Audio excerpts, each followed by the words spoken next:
Eu quero falar hoje, dar e tentar encaixar aqui numa continuidade a respeito daquilo que nós temos ouvido do pastor, e até o Lucão pregou na quinta-feira a respeito de avivamento.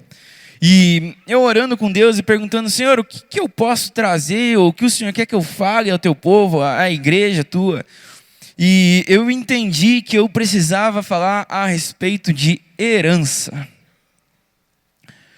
Porque a herança nada mais é que um bem que eu possuo, uma aspas aqui, mas ele é um bem vindouro. Por exemplo, eu abri o culto com o Benjamin, meu filho, no colo. O Benjamin, ele possui uma herança, porque eu tenho uma casa no meu nome. Mas o Benjamin só vai receber essa herança, e vai demorar muito, em nome de Jesus, que eu quero ver meus netos e quem sabe meus bisnetos. Mas ele vai receber essa herança quando eu falecer. Mas ele já tem essa herança, já é dele. Mas é algo que é futuro. É uma coisa que eu vou receber. E eu quero que vocês abram comigo em 1 Pedro 2,9, por favor.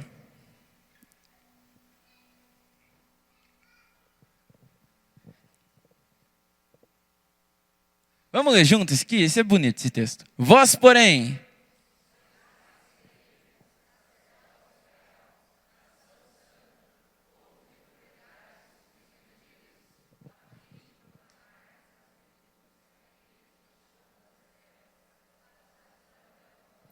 Eita Deus! Então aqui em 1 Pedro a gente vê um reflexo. Eu sei que não tem nada a ver com herança esse versículo, mas vai fazer sentido, calma. Em 1 Pedro a gente vê aqui o reflexo. Pedro ele relembra uma passagem e o que Deus disse a Moisés, para Moisés dizer para o povo, logo quando eles saem da terra do Egito. E Deus diz lá em Êxodo, está escrito isso, que fala ao povo que eles são uma nação de sacerdotes. E como eu os carreguei, como uma águia carrega o seu filhote, eu os tirei do Egito. Então ele está relembrando isso, falando assim: olha, lembra lá atrás. Ele está até falando dos seus pais, do Egito, tal. Lembra lá atrás quando aconteceu isso? Então, ainda permanece a mesma promessa. Nós somos uma nação, um povo sacerdotal. Amém? Então, nós fomos chamados, nós temos um propósito aqui na terra, que é o quê? A fim de proclamar as virtudes daquele que vos chamou das trevas para a sua maravilhosa luz. Ou seja, o primeiro propósito que a gente tem, que muitas vezes a gente se pergunta: qual é o meu propósito na terra, o meu chamado em Deus? Isso aqui talvez esclareça um pouco daquilo que seria o seu primeiro chamado. Proclamar a mensagem daquele que te salvou. Sabe, queridos, muitas vezes passamos por tantas coisas, dificuldades, oramos e às vezes Deus nos atende. Todas as vezes Deus nos atende, óbvio, mas e às vezes nessas vezes que Deus nos atende, nós acabamos guardando isso para nós e não espalhamos para as pessoas. E às vezes a gente deixa as pessoas nas trevas onde elas estão, e nós estamos na luz e esquecemos das pessoas que estão lá. E deixamos de proclamar as virtudes daquele que me chamou das trevas para a maravilhosa luz que eu vivo hoje. Eu sei, calma, porque em João 1 diz, quando João está falando a respeito de João Batista, e que nós não somos a luz, mas nós falamos da luz. Nós iluminamos a vida de muitas pessoas através da palavra de Deus, quando nós falamos a cada um. Quando nós entregamos uma bênção, quando nós oramos por alguém, quando nós entregamos uma palavra de conforto, quando nós somos usados por Deus para falar a respeito das suas virtudes. Um amigo do seu trabalho, por exemplo, que está passando por um problema e você fala: cara, Deus é bom, Deus pode fazer tantas coisas na tua vida, confia nele. E um primeiro propósito que nós temos nas nossas vidas é proclamar as virtudes daquele que nos chamou. E por que eu estou falando isso? Porque é tão importante. Porque o versículo que chamou a minha atenção para que eu pudesse falar de herança está lá em Deuteronômio 18:1. Coloca para nós lá, por favor.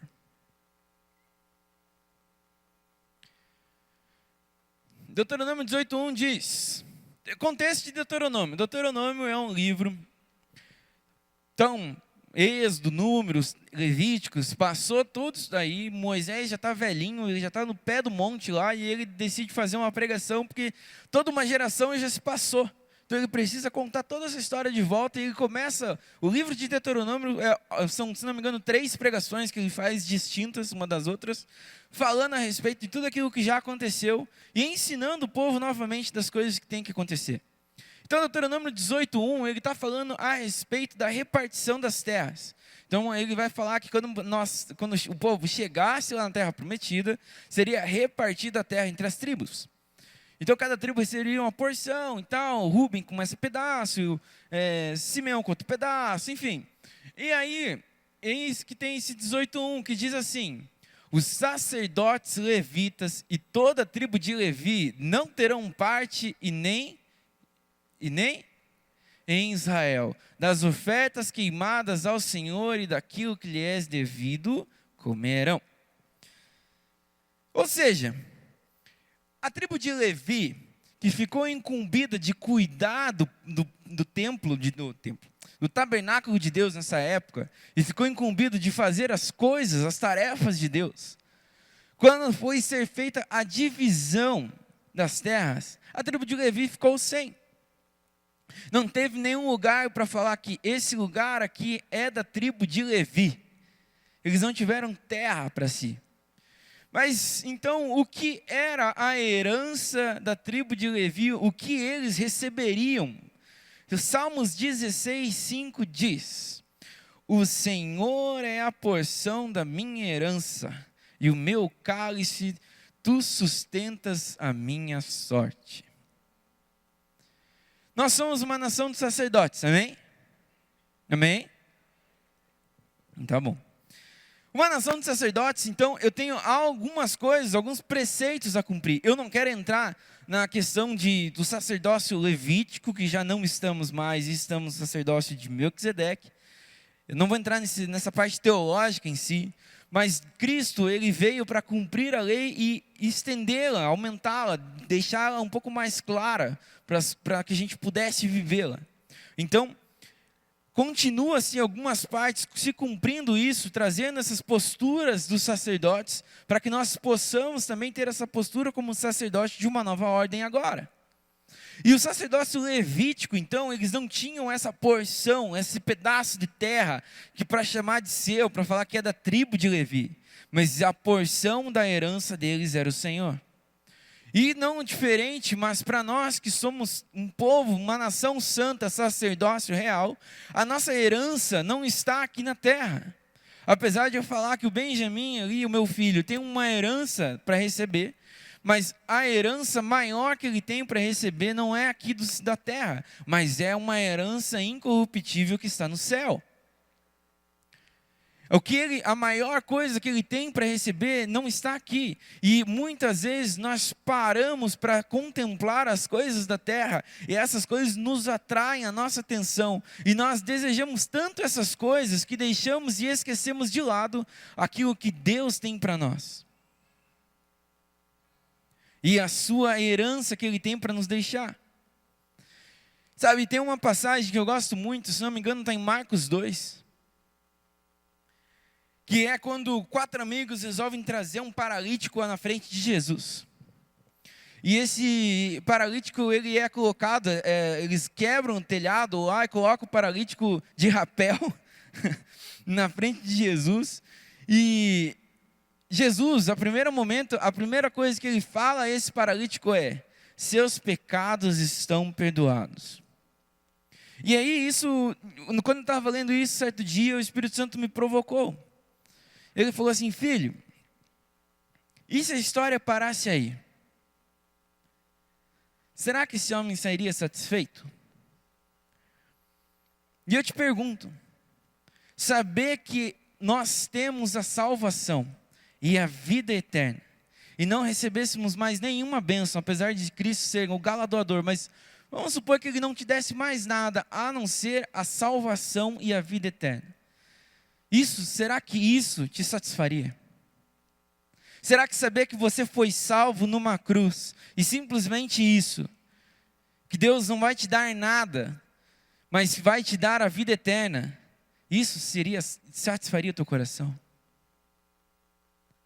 Aquele povo, naquele momento, agora ele não teria um pedaço de terra, uma coisa terrena, mas o que eles tinham era celestial. E muitas vezes nós deixamos essa promessa da salvação de lado para as bênçãos que queremos conquistar. Nós às vezes esquecemos que mais importante que qualquer coisa que Deus pode nos dar, e Ele nos dá porque Ele nos ama, é que Ele já deu, que é a salvação e a vida eterna. Ele morreu numa cruz por mim e por você. João 3,16 diz isso, porque Deus amou o mundo de tal maneira que deu o seu Filho unigênito, para que todo aquele que nele crê não pereça, mas tenha vida eterna. Eu não vou perecer, quando eu te morrer, eu tenho uma herança, e ela está lá no céu. E isso deveria fazer o meu coração pular de alegria. E eu não estou dizendo que a gente não deva querer as coisas da terra. Você vai viver uma vida boa aqui. Isaías 1,19 diz que se eu ouvir a Deus e obedecer, eu como do melhor dessa terra. Mas a questão é onde estão os seus olhos. É onde está o seu coração. É aonde você está focado ou aonde você está buscando. O que mais você quer é uma bênção ou o abençoador? É estar na presença de algo que você ganhou, ou estar na presença daquele cara que vai, de Deus, da presença daquele que vai proporcionar todas as coisas simplesmente porque Ele é Deus. Quando nós focamos naquilo que nós queremos, nas bênçãos de receber, nós esquecemos o abençoador. Olha o que diz Romanos 8, do 14 ao 17. Pois todos são guiados pelo Espírito de Deus, são filhos de Deus. Porque não recebeste espírito para viverdes outra vez atemorizado, mas recebeste, baseado no qual chamamos, 16, o próprio Espírito testifica com o nosso Espírito que somos filhos de Deus. Último. Ora, se somos filhos, somos também, mais uma vez, somos também herdeiros de Deus e co-herdeiros com Cristo. Se com Ele sofremos, também com Ele seremos glorificados. Essa é a maior bênção que já recebemos nas nossas vidas. A morte de cruz de Cristo que me deu acesso ao Pai, e hoje eu posso participar de uma herança que está lá no céu. Efésios 1 diz que todas as bênçãos estão na região celeste. E é lindo isso, porque o 18 vai falar que nenhuma coisa na terra, nenhuma preocupação, nenhuma dificuldade, nada nessa terra se compara com a glória que há de vir. Eu preciso parar de olhar para as coisas da terra e começar a olhar para a herança que eu possuo em Deus. Mas para isso, eu preciso me portar como um sacerdote.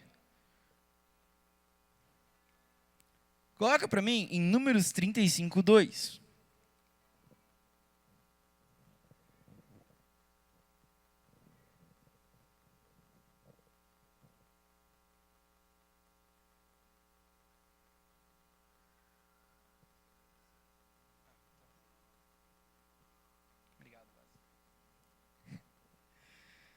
Vamos lá.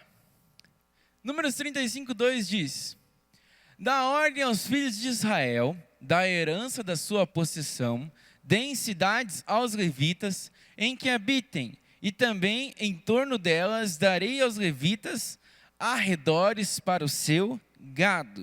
O que significa isso? Significa, então eu falei que os levitas não tinham um pedaço de terra para falar que é seu, uma terra para falar que é da tribo de Levi. Mas eles tinham em cada cidade uma pequena porção para que eles pudessem subsistir. Então, para criar o seu gado, seu arado, sua terra, eles tinham um pequeno pedaço de terra em cada uma das tribos. Em cada cidade, cada tribo, eles tinham um pedaço de terra, os levitas. E o que isso quer dizer? Isso significa que o sacerdócio estava presente em todos os lugares. Isso significa que em cada lugar onde eu estou, eu tenho uma pequena porção, um pedaço de terra que trará o meu sustento. Seja lá na minha família, seja no meu trabalho, seja na minha escola, em qualquer lugar onde eu esteja, eu tenho um pequeno pedaço, eu estou lá representando a Cristo e aquele pequeno pedaço me sustenta. Cristo vai trazer o sustento daquilo lá. Eu vou onde eu pôr a planta dos meus pés, ali eu trago o reino dos céus. E ali eu consigo fazer esse sustento. Cuidar daquilo que é meu. Se eu trabalho, lá dentro do meu trabalho, as pessoas não são crentes, as pessoas não são, enfim, as pessoas falam outras coisas e ok. Mas dentro do meu trabalho, eu consigo, no meu pedaço ali, na minha porção, daquilo que eu estou fazendo, atrair o reino dos céus e demonstrar o seu poder. Através do meu testemunho, através da minha unção, através daquilo que eu faço. Levíticos 10:10, coloca para mim, por gentileza. Está fazendo sentido, gente? Amém? Calma que vai chegar em algum lugar, eu juro. Levíticos 10:10 diz algumas funções dos sacerdotes. Para fazer diferença entre o santo e o profano, entre o imundo e o limpo. Então, nós temos uma porção de terra em qualquer lugar onde nós vamos. Deus separou uma porção de terra para que nós pudéssemos sustentar, certo? Dentro dessa porção, agora eu como sacerdote tenho uma missão. Eu já falei da missão que é proclamar as virtudes daquele que me chamou. Agora, essa outra missão é diferenciar o santo do profano. E leia bem que está escrito aqui, fazeres diferença. Por quê? Porque eu não posso estar no meio termo. Ou seja, aqui eu sou santo, aqui eu sou profano. E eu não posso estar nesse meio aqui, eu sempre tenho que estar no lado que é santo. Eu não posso falar das coisas de Deus, mas assistir coisas que são profanas. Eu não posso ouvir as coisas de Deus, mas ouvir coisas que são profanas. Eu não posso querer dizer que eu amo a Deus, mas eu odeio o meu irmão, maldigo ele, brigo com ele e eu acabo profanando isso. Eu não posso viver nesse meio termo. E entenda, santidade não significa que é a ausência de pecados. Santidade significa que é separado. E eu acho lindo quando nós pegamos, por exemplo, a estola sacerdotal, que existe na testa dele, uma plaquinha ali no chapéu que ele usa, eu não lembro o nome do chapéu, tem um nome, mas enfim. E ele tem uma plaquinha nesse chapéu que está escrito santidade ao Senhor. E o que mais me impressiona é que essa plaquinha está na testa. E eu não sei vocês, mas se não for através de um espelho, eu não consigo ver minha testa. Não sei se vocês conseguem, mas eu não consigo. Mas o irmão que está na minha frente, do meu lado, a pessoa que está comigo consegue.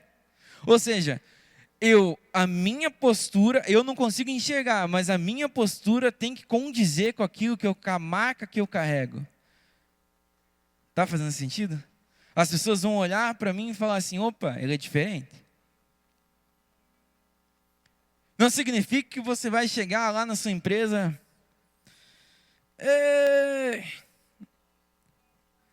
eis que tem uma palavra para você, chefe, dá um aumento. Não vai fazer isso. Muito menos parar de trabalhar para ler a Bíblia e falar, não, eu estou aqui me consagrando, tal, patrão, deixa ali, já termino já. Não, você vai trabalhar. Mas significa que, na medida do possível, e à medida que você vai entendendo isso, você vai conhecendo a verdade vai te libertando, você vai negando aquilo que é um pecado. Então eu já não ando mais em rodas de escarnecedores, eu já não ando mais na roda dos pecadores, eu começo a fazer diferença. Por exemplo, se eu estou num assunto lá e o pessoal começa a falar mal dos outros e falando mal e criticando, eu falo, olha pessoal, eu não tenho nada a dizer porque eu não gosto gosto de ficar em meio a fofocas. Olha, pessoal, o pessoal do meu trabalho está vendo um vídeo que não condiz com aquilo que eu acredito e tal. Pessoal, me desculpa, não, mas não tem nada a ver. Não, tem assim, para mim tem a ver, eu não quero ver isso daí. Você começa, na sua vida, a fazer essa distinção entre o que é santo e o que é profano. As pessoas começam a ver isso na sua vida. E passo a passo você vai sendo transformado e você vai começando a mostrar a vida de Deus para que você possa trazer isso à vida das pessoas e iluminar ela com a luz que um dia te iluminou e te tirou das trevas. Amém? Coloca para mim em Deuteronômio 33:10. Aqui diz: ensinou os teus juízos a Jacó e a tua lei a Israel, ofereceu incenso às tuas narinas e holocausto sobre o teu altar. Aqui em Deuteronômio 33, é como se fosse uma promessa para cada tribo, e ele está falando, quando chega na hora da tribo de Levi, ele vai falar que uma das tarefas dessa tribo é ensinar os juízos ao Jacó, ao povo de Deus, a Israel, e oferecer incenso. O que significa isso? À medida que, então, a gente está nessa de entender da herança de Deus, e conhecendo a herança, eu conhecendo a Deus, eu conheço a herança que Ele tem para mim, mas para conhecer a Deus eu preciso ler a sua palavra, dia após dia eu preciso meditar nela. Salmos 1:3 diz que a sua palavra me satisfaz, eu medito nela de dia e de noite. Então, a palavra de Deus, ela tem que ser essa satisfação dentro do meu ser. E à medida que eu vou carregando e trabalhando ela dentro de mim, eu vou crescendo e podendo ensinar para as pessoas. Mas também diz que eu ofereço incenso e holocausto sobre o altar. O que isso significa? Significa que eu também faço sacrifícios. Em Romanos 12:1 vai dizer que a minha vida é um sacrifício vivo e este é o meu culto racional. O que significa isso? Significa que dia após dia eu mato a minha vontade e a minha carne para fazer a vontade daquele que me chamou. Só que às vezes quando eu falo de matar a nossa vontade e a vontade da carne, muitas vezes você fala assim, nossa, mas daí eu não faço nada. Poxa, mas parece algo ruim quando fala, não, você tem que renunciar às suas vontades. Parece que você vai ser um monge e não vai fazer mais nada da vida. Não significa isso. Mas significa que em Coríntios, não lembro se é em 1 e 2 Coríntios, mas está lá. Diz que nem olhos viram, nem ouvidos ouviram e jamais penetrou no coração humano o que Deus tem preparado para aquele que o ama. Amém? Então eu tenho uma escolha entre a minha vontade e essa vontade de Deus que eu jamais imaginei na minha vida. Só que muitas vezes a gente fica nesse meio termo. Olha, nessa área, Senhor, eu acho que eu quero fazer a minha vontade. Mas nessa área, Senhor, faz a tua. Ou você está nessa área. Não, Senhor, eu vou fazer da minha vontade. Daí no meio do caminho deu ruim. Daí você fala, não, Senhor, agora pode fazer a sua. Só que você já se machucou, já se feriu. O processo já vai começar a ser mais árduo. Aí você resolve vir para a vontade de Deus. Daí no meio do caminho você desiste e volta a querer fazer a tua vontade. Então existe um caminho. Salmos diz que ele escreveu todos os meus dias em um livro. Amanhã é o dia 9. Eu posso escolher viver o dia 9 que Deus escreveu para mim no livro, ou eu posso escolher viver o dia 9 que eu decido viver. Então, quando nós falamos de renunciar às nossas vontades e deixar e sacrificar as coisas diante de Deus, aquilo que é pecado também, e querido, se você tem uma dificuldade, fica bravo de ter que sacrificar um pecado, já começa errado. Me desculpa falar. O que é pecado é pecado. Agora, eu entendo, muitas vezes os sofismas das nossas cabeças, o nosso orgulho nos impede muitas vezes de entendermos e aceitarmos as propostas que Deus tem, os caminhos de Deus. Muitas vezes a gente acha que uma coisa é certa e não é, ou um caminho certo e não é, e tudo bem, mas o pecado nós devemos abandonar desde o primeiro dia que conhecemos a Cristo. Por quê? Porque nós lemos aqui que não mais nos escraviza o pecado quando eu entendo quem Cristo é na minha vida. E o pecado já não mais tem poder sobre mim.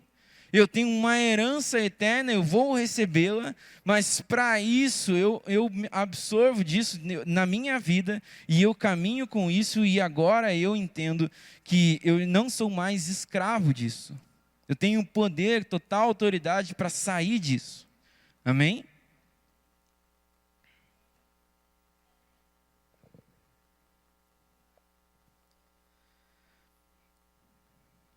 Coloca para mim em Números 35:10.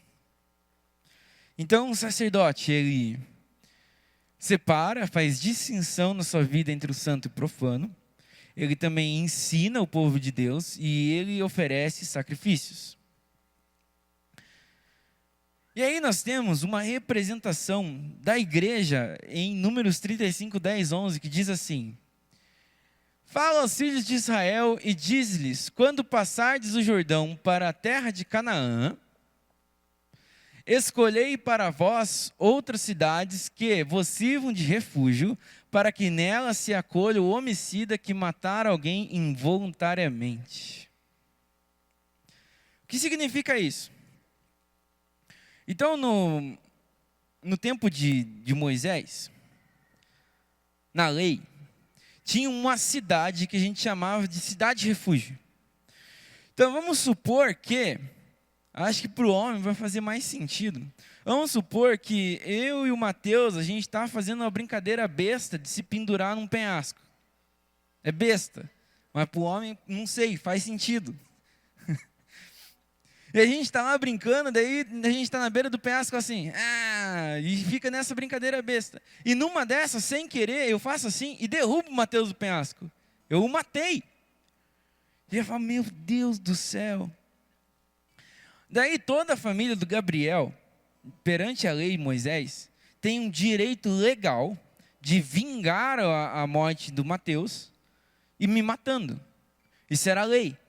Ele tinha esse direito de me matar. Mas foi sem querer, nós estávamos brincando, era uma brincadeira ali, eu fui assustar ele de cair e acabei derrubando. Foi involuntário. Então eu tinha uma cidade para eu me esconder desse vingador, por assim dizer, não é os heróis, é o vingador mesmo do Mateus, que poderia me matar. E essa pessoa não poderia entrar nessa cidade e eu estaria salvo ali até que o sumo sacerdote da época morresse. E quando o sumo sacerdote da época morresse, então esse pecado que eu cometi seria perdoado. Amém? Isso é a lei de Moisés. O que isso tem a ver com a igreja? Significa que se alguém matar alguém sem querer pode entrar aqui na igreja e vai ficar... Não, vai ser preso. Mas significa que a representatividade na igreja disso aqui é.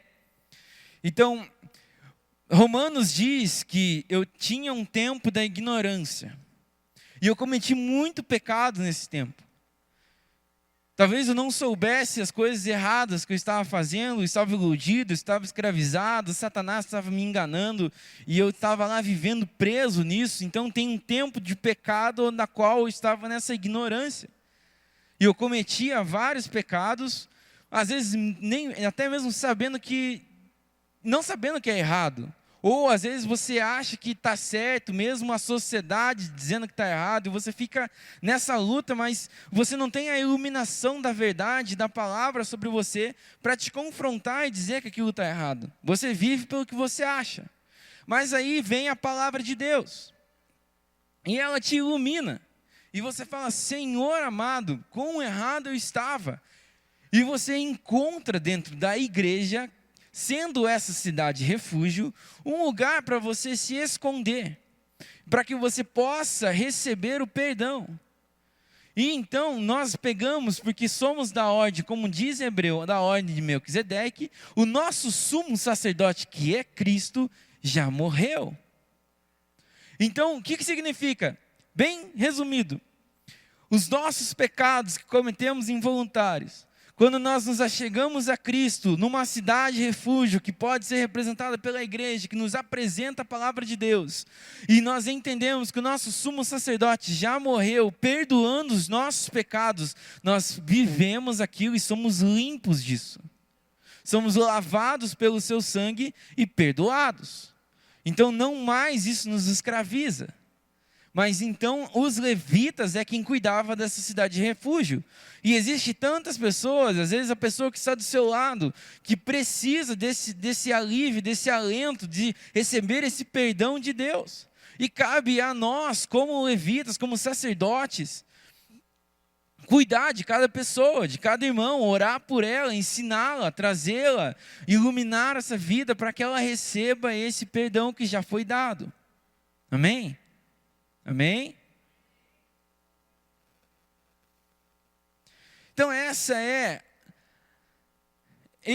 é o que temos para receber de Deus, essa é a nossa herança. Então é algo que está por vir, eu já vou falar mais a respeito da herança em si, mas é algo que está por vir, que recebemos em Cristo Jesus, e nós como sacerdotes, então não temos parte terrena aqui nessa terra, mas a nossa herança está no céu, tá? Então nós temos as nossas posturas que temos como levitas para caminhar dia após dia, como sacerdotes, desculpe, que já não estamos mais esse sacerdócio levítico. Então como sacerdotes nós temos essas posturas para caminharmos diante de Deus. E entendendo isso, a gente chega em Gálatas 4:1. Coloca para mim em Gálatas 4:1, que diz assim: digo, pois, que durante o tempo em que o herdeiro é menor, em nada difere do escravo, posto que ele é senhor de tudo. E o que isso significa? Significa que existe um tempo em que a herança, por mais que eu receba, eu ainda não posso tomar posse dela, por assim dizer. Como assim? O Benjamin é meu filho, e amanhã ele vai fazer 3 meses. Está velho já.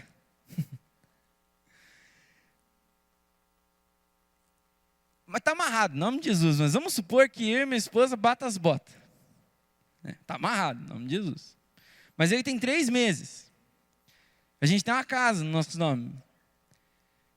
Se a gente morresse, e o Benjamin, herdeiro dessa casa, com 3 meses, ele seria capaz de cuidar dessa casa, sim ou não? Hã? Não. Mas ele não é herdeiro? Sim.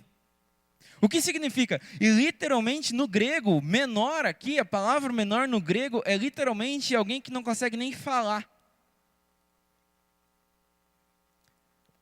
Então, significa que existe um momento em que eu estou diante da herança, mas a minha imaturidade não me faz não me dá esse acesso a essa herança. E tantas coisas que eu deixo de desfrutar em Deus por causa da minha imaturidade. E não precisa pôr, mas a continuação diz que então é posto tutores para cuidar desse menor, para que ele possa crescer, amadurecer e então sim tomar posse da sua herança. E não é diferente quando nós estamos dentro da igreja. Por quê? Porque existe pessoas aqui que se dispõem a sua vida para cuidar daqueles que chegam, de cada um de nós. Nós temos um pastor que cuida das nossas vidas, ora por nós. Nós temos presbíteros, diáconos, obreiros, nós temos líderes de célula, tantas pessoas que podem nos ajudar dentro da igreja, tutores para que a gente saia desse caminho de imaturidade, sendo sim, crescendo e chegando ao ponto de poder tomar posse da herança que eu recebi em Cristo. E por que eu digo que a imaturidade pode roubar aquilo que eu vivo em Deus? porque nós chegamos no mesmo livro, que é Gálatas 5, 19 a 21. Coloca para mim, por gentileza.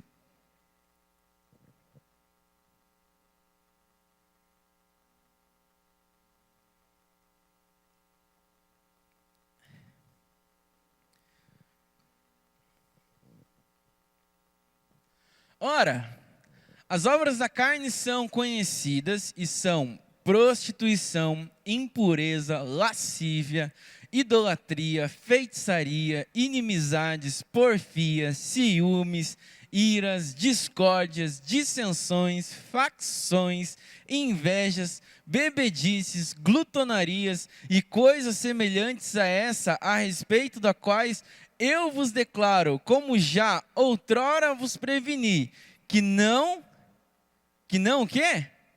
Não o quê? O reino de Deus, os que tais coisas praticam. Olha só. Então, na minha imaturidade, muitas vezes eu posso estar vivendo a obra e fazendo obras da carne na minha vida. Aí você fala assim, não, Rodrigo, mas eu não tenho moralidade sexual. Tudo bem, ok, mas aí eu entro nesse caminho e eu peço perdão a Deus, mas aqui está escrito glutonaria. Não, mas eu sou fitness, eu não sou glutão, eu sou tranquilo, tudo bem, mas ali está escrito rixas, ira, inimizades. Essas coisas nos afastam da herança que Deus tem para nós. E é engraçado porque, não é engraçado, mas a continuação do versículo vai dizer a respeito do fruto do Espírito. E o fruto do Espírito, se eu fosse escolher uma fruta para representar o fruto do Espírito, seria, por exemplo, uma polcã. Eu não sei se vocês falam polcã, mexerica, bergamota, enfim, cada um. Eu nunca sei qual é a diferença, mas eu gosto dela e eu chamo ela de mexerica. Amém? Mas seria um fruto com vários gomos, e cada gomo, quando todos eles estão juntos ali, formam esse fruto. Amém? Então, dentro do fruto, é um fruto. O Lucão já fez uma pregação sobre o fruto do Espírito, que é muito legal. Então, o fruto do Espírito é isso. Então, ele tira isso, mas o fruto do Espírito é algo que o Espírito faz de dentro para fora.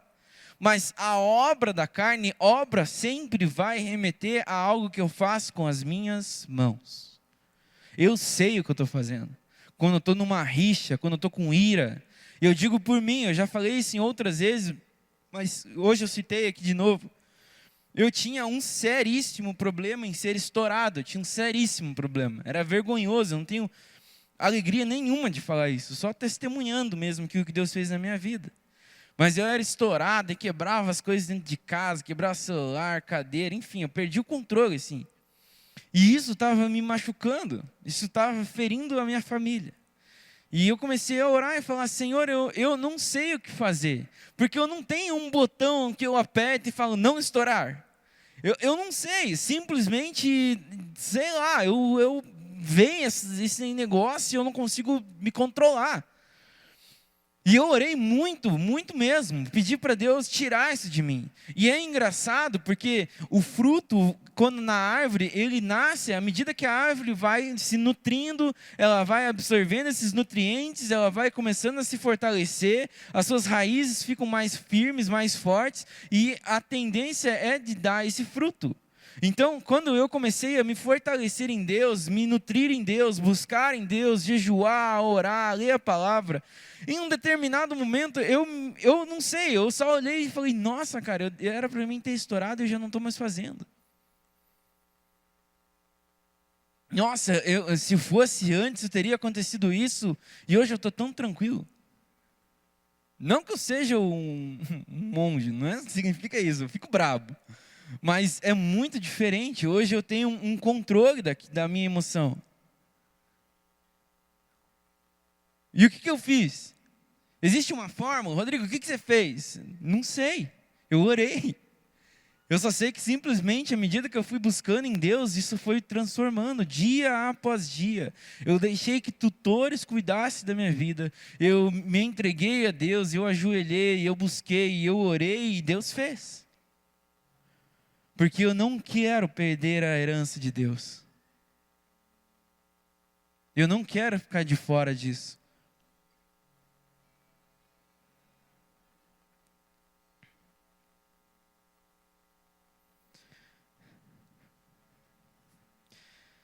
E para terminar, juro, seguindo o exemplo dos nossos pastores, o pastor sempre traz o significado da palavra em hebraico. Herança é a mistura de 4 palavras, que é num. Como eu não sei fazer slide, eu não pude trazer aqui a representação, mas confio em mim, tá? É num, que é vida, que é peixe, que é um símbolo de um peixe, tá? E aí ele simboliza vida ou atividade. Também é Shet, que é o símbolo de um muro, e ele simboliza proteção. Também é Lamed, que é o simbolismo de um cajado de um pastor. E é Re, ou He, que é a palavra aqui, enfim, que simboliza janela, que é um símbolo de uma janela e simboliza revelação. Então, quando eu misturo essas palavras e eu coloco isso tudo junto, a herança significa a seguinte frase. Então, a herança é uma vida protegida, guiada e revelada em Deus. Por que eu estou falando isso? Porque eu estou acessando a algo que está por vir na minha vida. A herança ainda não atingi. Eu não sou o filho pródigo que quer matar o pai antes do tempo. Não, muito pelo contrário, eu espero o dia em que as coisas vão acontecer. Então, não mais, como diz em Colossenses 3, eu não fico olhando para as coisas da terra. Eu tento não pensar nisso. É óbvio que eu faço metas, eu me programo, eu estudo, eu busco, para que eu possa crescer, para que eu possa desenvolver. É óbvio que eu faço essas coisas. Mas eu não fico apegado se aconteceu ou se não acontecer, desde que eu saiba que eu estou no centro da vontade de Deus. Porque eu não fico olhando para as coisas da terra, mas eu preciso olhar para as coisas que são do alto. E quando eu entendo isso, a revelação da herança é trazida. Por quê? Porque a herança é uma coisa que eu tenho lá na frente, é uma vida que eu tenho lá na frente, que ela é protegida em Deus, que eu sou guiado e pastoreado por Deus o tempo todo e revelado nele no exato momento que ele tem para mim. Essa é a herança. Isso é o que Deus tem para nós. Amém? Amém? Está fazendo sentido? Amém. Vocês estão tão sérios me olhando. Eu sei que não é para dar risada, não é um stand-up, mas a gente fica nessa dúvida, né? Como a gente não sabe. Vamos, coloca de pé, que nós vamos terminar. Coloca para mim em Efésios 1, 11 e 12.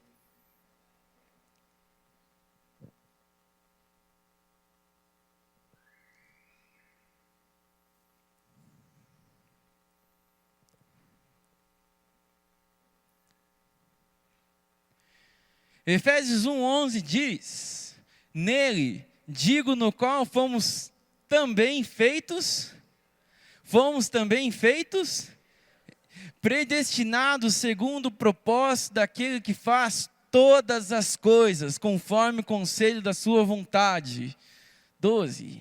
A fim de sermos para o louvor da sua glória, nós que de antemão esperamos em Cristo. Sabe, queridos, a palavra esperança tem um sufixo que é o ansa. Acho que já falei isso em outras palavras, mas Deus me trouxe isso para falar de novo. E esse sufixo ansa, ele sempre vai dar a ideia de algo contínuo. Ou seja, se eu estou em segurança, significa que eu estou no lugar onde eu me sinto seguro o tempo todo. Certo? Se tem uma cobrança, significa que é aquela pessoa que vai ficar te ligando o tempo todo. Então, se eu estou com uma esperança, significa que eu estou numa espera contínua.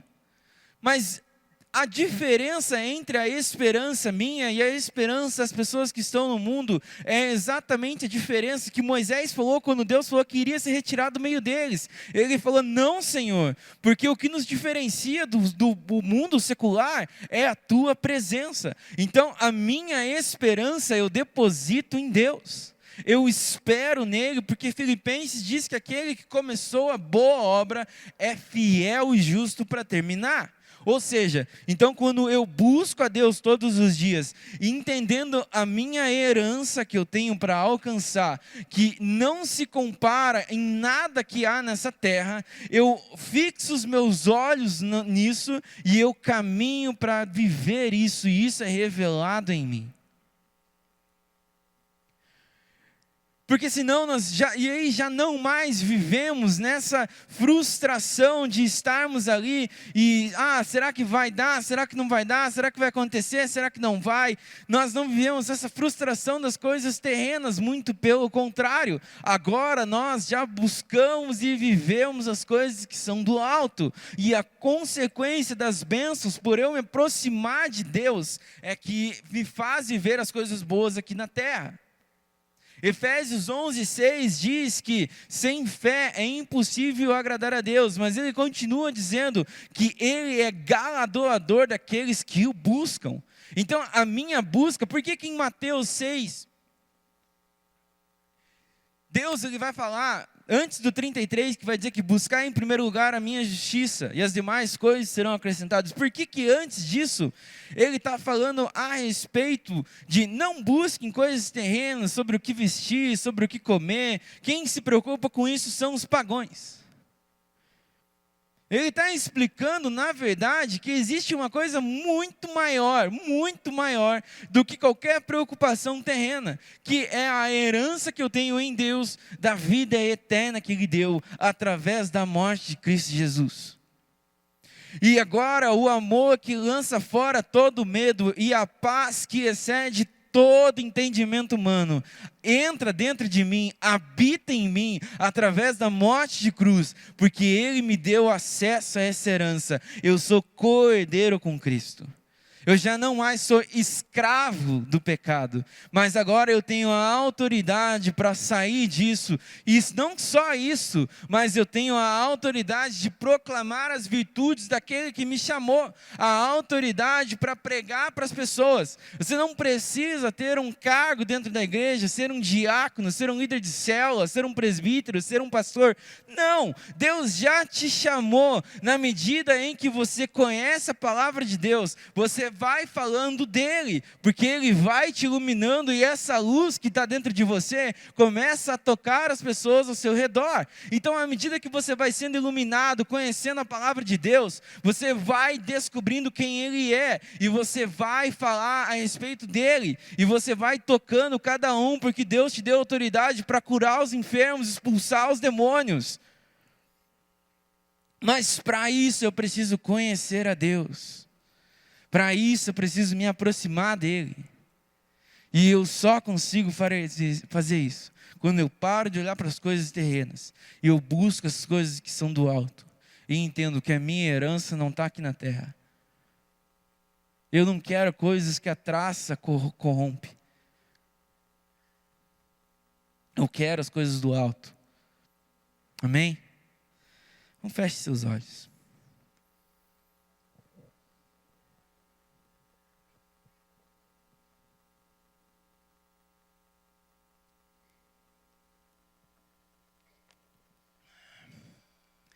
Talvez você entrou aqui nessa noite e você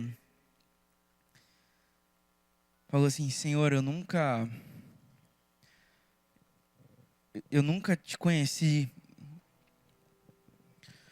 Ou você até já veio várias vezes, mas você talvez nunca tenha aceitado o Senhor Jesus como teu Senhor e teu Salvador.